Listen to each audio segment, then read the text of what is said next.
Hello, I'm Eric Smith, and I'm known as the Financial Literacy Coach, and I consult for banks like Regions and athletic programs all across the country for financial literacy. And I want to talk specifically about those times where we face unexpected job loss or severe decrease in income.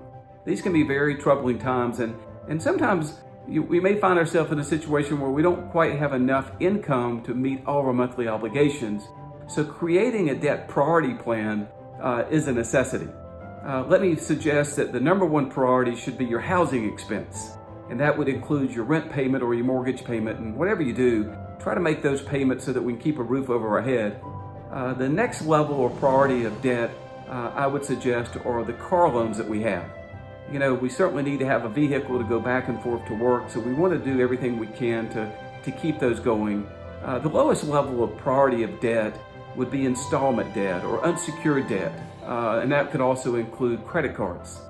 You know, speaking of credit cards, I would highly encourage you to try to always make those minimum monthly payments so that we can keep those credit cards in good standing in the event that you need to tap those for emergencies at a later date.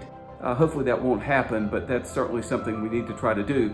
You know, speaking of credit cards, now may be a very good time to contact those creditors and see if you can negotiate a lower rate on that credit card, especially if you paid as agreed. You know, speaking of creditors, if you find that you're going to miss any of those monthly payments, I highly encourage you to contact those creditors immediately and see what type of repayment or forbearance plans that they might be offering.